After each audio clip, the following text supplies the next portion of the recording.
in connection to that and to Dr. Khalil's reference to the SHLT registry and to the slides that Dr. Ardehali shared with us, I would like to also share a news with you that since the last year, the King Faisal Hospital is participating in submission of data to the SHLT registry, and therefore a lot of the data you have seen and will be seeing includes Saudi transplant recipients.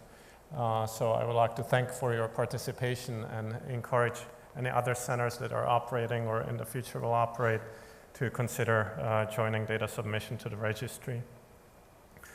So as we've moved on from heart failure in general to more advanced stages of heart failure, my task was to talk about mechanical assist, patient selection, device selection, and outcomes. Clearly, there is a large part of population, especially aging populations, who end up developing heart failure. And about 5% of these patients are who we would call advanced heart failure or refractory heart failure or AHA stage D heart failure. And as a cardiologist that focuses on treatment of patients with very advanced forms of heart failure, I think there are two main questions that as clinicians we face every day. And the first question is how to identify patients who should be evaluated for advanced heart failure therapies. And then once these patients are identified, to decide which of these patients should receive advanced heart failure therapies. We have seen a slide that was similar to this in Dr. Swedberg's talk. And I've divided the therapies that we have available to the ones that are fairly low risk, cost effective, and accepted for the wide spectrum of the heart failure population. And of course, these are the medical therapies, and I'll need to revise this slide to include LCZ now. And probably we can count under that also ICDs and cardiac resynchronization therapy. Once these therapies are deployed for patients who still remain markedly symptomatic, we are moving to the high-risk resource-intensive therapies, which include heart transplantation and mechanical assist. Now, selecting the right patient for these therapies is not always easy, and I'll share with you 3 graphics that I think reflect reasonably well what we are trying to do. So this graphic illustrates the appropriate candidate for advanced therapies. In red, we see the expected survival of this patient if we continue the medical therapeutic approach to this patient, and you can see that there's significant mortality. And then the ideal survival in green will show us how the prognosis of this patient changes if we deploy advanced heart failure therapies, mechanical assist, or transplantation. And of course, our goal is to select the patient in this graphic because the 2 alternative outcomes is a patient who is too high risk, and you see that even with transplant or LVAD therapies, the outcome in this patient might be less than favorable. But also we need to exclude a patient whose prognosis with continuation of medical therapies is favorable, and if we transplant or VAD this patient, we might not improve significantly the expected survival. So what are the expected outcomes with therapies? And getting a little bit of an echo here. So I'll start with just sharing with you what is the expected change in patients who receive first heart transplantation and the mechanical assist. So if you look at this slide, we can see here I compare the expected outcome after heart transplantation with a couple of stage 3 and 4 heart failure studies in the past. And we see that the change in survival is very dramatic, so that a patient with expected median survival of about a year, now as Dr. Ardehali shared with us, has an expected survival of 12 plus years. Similar advances have actually been done also in the field of mechanical assist therapy, especially when looking at destination therapy, and I'll share some of this information with you later in the talk. But going back to the first question, how do we identify these patients? And during a conversation in the hallway before this talk, I've been talking to several doctors and we've identified timely referral of patients as a significant problem for advanced heart failure centers. And it's not always easy to determine when is the time when the patient should be referred to a specialized center, when is the time that further titration of medical therapies will not be successful. And I, as a clinician, have identified a number of tip-offs or red flags that I use when I decide whether to move the patient to advanced therapies or recommend to our referring physicians when to focus on these therapies. One of these red flags is when patients are not tolerating optimal medical therapy. As we've heard in the previous session, medical therapies have made a major influence on expected survival and quality of life in these patients. However, if they are hypotensive and unable to tolerate good doses of these medications, they will not be able to derive the benefit from these treatments. So this patient where they either are not tolerating or where we are backing off these medications because of hypotension is always a concern that advanced medical therapies might be needed. A patient with multiple admissions, every successive admission increases the risk of future mortality dramatically. Cardiorenal syndrome is a big risk factor for long-term mortality. Patient with persistent poor exertional tolerance, and it's interesting how patients can make major lifestyle adjustments to their decreasing exertion capacity without really their surroundings noting significantly or without the doctors being able to pick it up easily during their visit. So they might be asymptomatic with minimal exertion. However, with any more modest exertion, their ability to do that is severely limited. Patient who seems like they're doing well, but on repeat echoes we see rapid remodeling of the left ventricle or rapid worsening of pulmonary hypertension is another red flag that should suggest we should look more closely at these patients.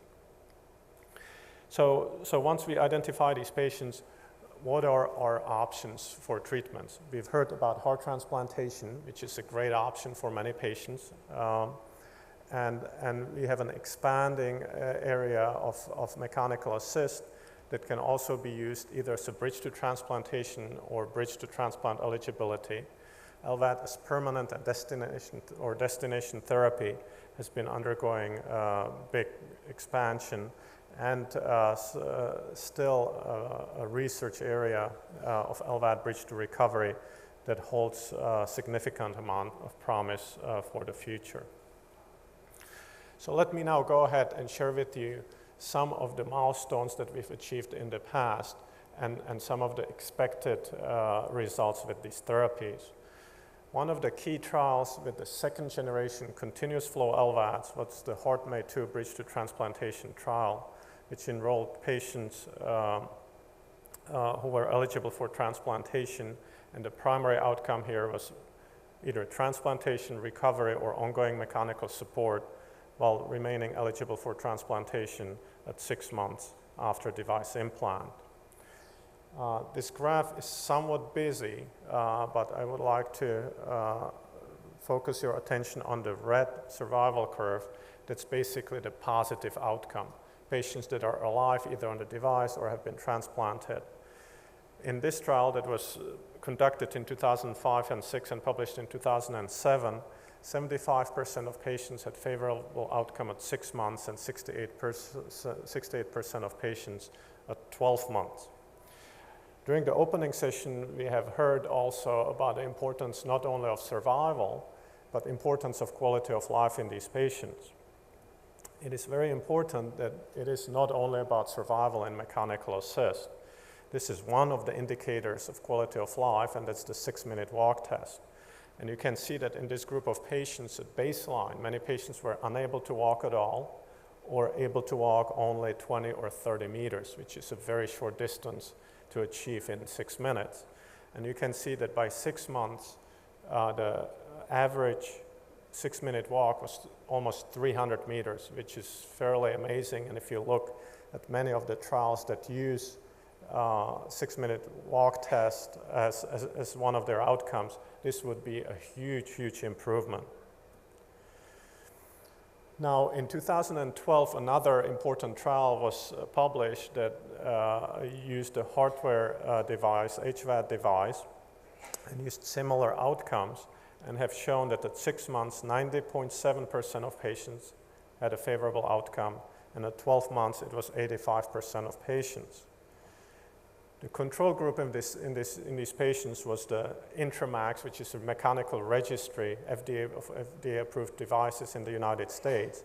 So patients who had FDA-approved continuous flow devices served as a control. At that point, the only FDA-approved device for bridge to transplant was the HeartMate 2 device. So this trial showed us two things. First, we now had a second device that showed very promising results in mechanical assist, but second, that only in 4 years with HeartMate 2 device, similar technology, we have actually improved in our achievements of providing this therapy to patients, probably with better patient control and learning more about the device and managing the device. In a few years after the initial trial, we have now improvement up to 90% of favorable outcome at 6 months. So with these improving outcomes, the clinical indications for mechanical assist have improved as well. We started with considering these in patients with acute cardiogenic shock or deterioration in patients awaiting heart transplantation, and have really moved to using these devices in patients awaiting heart transplantation who maybe were not progressively getting worse, however, whose quality of life was very poor, and we wanted to allow them for better quality of life as they are awaiting transplantation.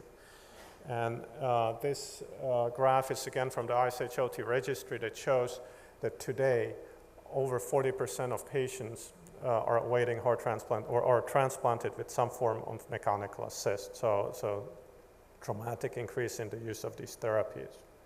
And that increase that we have seen across different ages, even in patients in their 60s. So of course, these positive results in bridge to transplant, improvement in quality of life, and durability of these results have brought up a question: could this mechanical assist be used in patients who may not be candidates for transplantation in an approach that's called destination or permanent therapy? And I know that today there are several programs in your country that actually have started use of mechanical assist, possibly with the eye on destination therapy as well.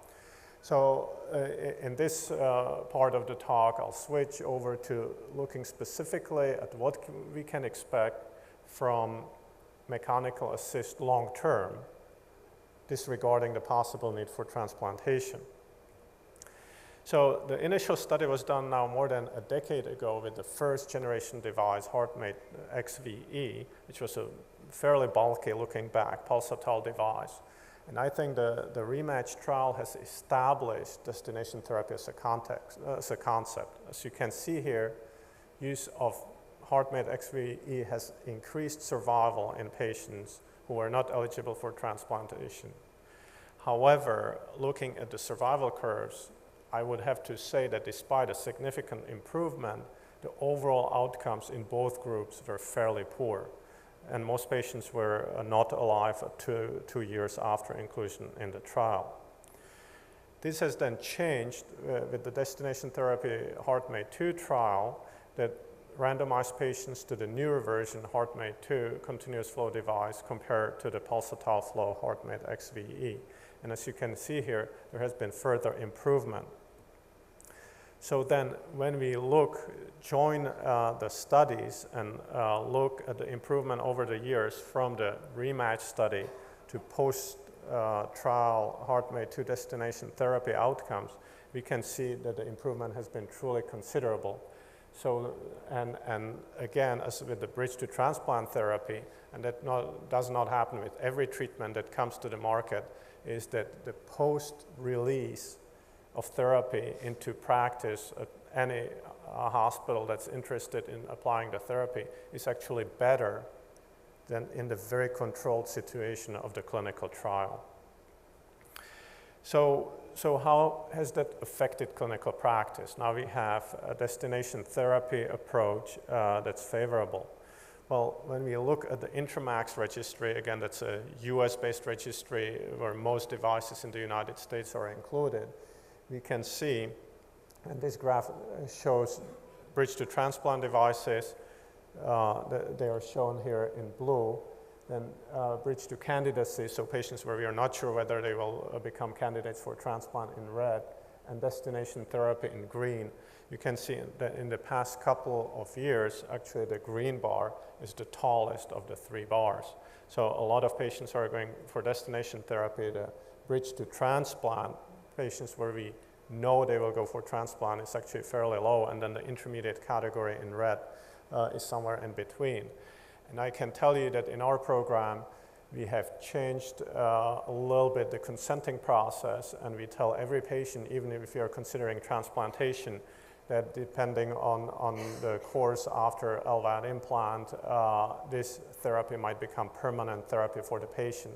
So really the borders between bridge to transplant and permanent therapy are not that clear anymore, and I think it's good that it's not that clear, because we can individualize the future for each patient depending on what we feel would be the best outcome for that individual patient. And I would like to finish up this part of my talk by talking about patient selection. We have found that patient selection is paramount to the success of a program, and going back to the three graphics that I show you, really trying to identify that patient where we'll change the survival and positively, and identifying that group of patients is important. There has been a lot of talk about how sick the patient needs or does not need to be at the time of implant. Some of you might have heard about the Intramax profile of patients that divides patients from 1 to 7, where 1 are patients in critical cardiogenic shock, and patients in groups 5, 6, and 7 are the less sick advanced heart failure patients. And it is true that actually the sicker the patients are, as you can see here in black in the survival curve, in blue, the higher risk of mortality, and the patients a little bit on the less sick side have better mortality. But I would like to propose that these changes are actually not very big, and that there are other factors that have a much bigger impact on the predicted survival. One of these factors is age. Age is, of course, a difficult factor, because as far as destination therapy, higher age is often the reason why we are not considering transplantation. And it is true that patients of higher age have higher risk of mortality after LVAD implant, and the cutoff is somewhere in the mid-60s. However, going back to quality of life, I think it is important to realize, and this is using data from study by Dr. Grady from Cleveland, who has looked at improvements of quality of life, that despite the difference in mortality, patients of all ages are likely to benefit as far as quality of life if they do okay after LVAD implant. So here you see the changes in quality of life among people of different ages, and the improvement doesn't differ based on the age of the patients. Now, right heart failure is a significant problem for us, and I think Dr. Adrihali will talk a little bit more in the following talk about complications after LVAD implant. But this is just to point out that patients who are at risk for right heart failure here in red have a high risk of mortality, and patients where we decide actually to implant an RVAD support, even temporary, because they have pronounced right heart failure, have a significant mortality that approaches 50% at 1 year after LVAD implant. Renal failure is another very strong risk factor, so that patients who end up on dialysis again have a mortality that approaches 50% at 1 year after implant. So at our center, if the patients are already on dialysis, or they are highly likely to end up on dialysis after LVAD implant, we consider that a significant contraindication to LVAD implantation until we can get better in getting these patients through. And finally, device replacement. If the patient needs a second or third device, either for thrombosis, infection, or some other complication, that again represents a significant risk for mortality and that should be considered where we make decisions to replace these devices. So to finish up with a few words about what can we expect in the future. So this is a graph that my colleague in Utah, Dr. Drakos, published in an editorial to the post-marketing study of HeartMate 2. And I helped him add the heart transplant survival from the ISHLT registry, selecting the times similar to what we saw in the more recent experience with mechanical assist. And as you can see here, despite the dramatic improvements in destination therapy survival, when we compare it to heart transplant, and I acknowledge that the spectrum of the patients is a little bit different in the heart transplant group, there is still a gap. So I think the question is, how can we bridge this gap, and does future hold something for us that could get us there faster or slower? So there are a few approaches. Engineered pulsatility in continuous flow devices. I don't think we're going back to pulsatile devices in the traditional sense of the word. The continuous flow devices have so many advantages that they are here for us to stay. But new software approaches are actually coming in that will allow some pulsatility to be achieved by changing the RPM, revolutions per minute, the devices spin at. And the HeartMate 3 device now in clinical trials actually has this pulsatility, and we'll see if that will improve some of the aspects, maybe decrease the risk of GI bleeding after LVAD implant. Fully implantable systems, that's something that's coming. We've been told that it's coming for a while now, but unfortunately the battery technology has not been up to par yet, but it's very close to clinical testing, so that wireless energy transfer could allow for the system to be completely implanted, no drive line coming out, and hopefully this will decrease the risk of infection. Further reduction of LVAD size, potential for partial support in less sick patients could actually be applied in the future, and it remains to be seen whether using this approach in less sick patients could prevent progression to more advanced forms of heart failure. And finally, better biocompatibility. We still need to anticoagulate our patients. Bleeding and thrombosis is a problem, and it remains to be seen which approaches will get us to improved biocompatibility. So in conclusion, here's what I think about mechanical assist in 2014. I think the VAD therapy outcomes have dramatically improved in the past decade, and that's why we see the increased acceptance amongst hospitals and patients for this therapy. I think the VAD therapy provides a favorable therapeutic option for a wide range of patients with advanced heart failure. It is important to identify risk factors for poor outcome, and implant of mechanical assist in these patients should be avoided. And finally, future technology improvements are likely to further enhance survival and patient satisfaction, especially after VAD implant. Thank you for your attention.